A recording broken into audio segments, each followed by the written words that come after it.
Hello বন্ধুরা, তো আমি চলে আসলাম নবদ্বীপ মেলায় যাব বলে। তো এখন রয়েছি ওভারব্রিজে, নতুন ওভারব্রিজ করা হয়েছে এটা নবদ্বীপ ধামের। তো সিঁড়ি দিয়ে এখন নামছি, নেমে হেঁটে হেঁটে যাব সেই শ্রীরামপুর মেলায়। তাড়াহুড়ো করে নেমে পড়লাম ওভারব্রিজের সিঁড়ি দিয়ে।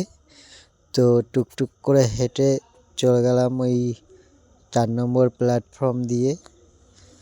4 নম্বর প্ল্যাটফর্ম হয়েই ওদিকে হেঁটে যাওয়ার শর্টকাট রাস্তা আছে, অনেক শর্টকাট, সেই রাস্তা দিয়েই যাব। দেখো নবদ্বীপ ধাম লেখাই আছে এখানে। তো ফাইনালি চলে আসলাম মেলায়। অনেকক্ষণ হাঁটার পরেই আমি অবশেষে মেলার মধ্যে চলে এসেছি। তো এখানে বিশেষ আকর্ষণ হিসেবে দেখো কচু গাছটা রয়েছে, 10 ফুটেরও বেশি হবে বোধহয়, 10 ফুট আছে লেখা মনে হয়, ভালো বোঝা যাচ্ছে না, যদিও 10 ফুটের ওপরেই হবে। প্রচুর বড় কচু, মান কচু। এদিকে রয়েছে ভেন্ডি গাছ, বড় একটা ভেন্ডি গাছ, দোতলা সমান প্রায়, প্রচুর বড়।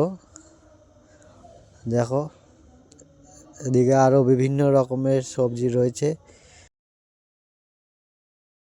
তারপর চলে আসলাম খাট, আলমারি, শোকেসের মেলায়। তো এখানে রয়েছে সুন্দর সুন্দর খাট, দেখো গদিওয়ালা খাট, প্রচুর দাম যদিও। খাওয়ার টেবিল রয়েছে, শোকেস রয়েছে। এই খাটটা কিন্তু দারুণ, খাটগুলো সবই দারুণ দারুণ খাট এখানে। আর এখানে রয়েছে খাওয়ার টেবিল। খাওয়ার টেবিলগুলো দেখতে কেমন লাগছে কমেন্ট করে জানাও। এই দেখো এই টেবিলটা কিন্তু খুব সুন্দর লাগছে, আপেলের ছবি দেওয়া।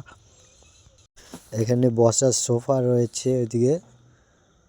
এদিকে দেখো এগুলো হচ্ছে স্টিলের খাট, এতক্ষণ তো কাঠের দেখালাম, এগুলো হচ্ছে সব স্টিলের খাট।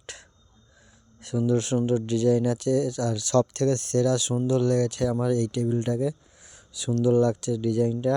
দামটাও সেরকম, প্রচুর দাম, কাচের। তারপর বন্ধুরা আমি চলে আসলাম যাত্রার কাছে। এখানে যাত্রা হচ্ছিল কৃষি শিল্প মেলায়। দেখো সুন্দর যাত্রা হচ্ছিল, এটা খুব ভালো পাঠ করছিল এক একজন। এখানে বিয়ে নিয়ে এখন ঝামেলা হচ্ছে, একজন বিয়ে দেবে করাইয়ে ছাড়বে, আর একজন বলছে বিয়ে কি করে করব আমি। বিয়ে নিয়ে এখন প্রচুর ঝামেলা চলছে, ঝামেলা হতে দাও। চল, ভিডিও ভালো লাগলে চ্যানেলটিকে সাবস্ক্রাইব করে পাশে থাকো, লাইক শেয়ার কমেন্ট করে দাও। Tata, by.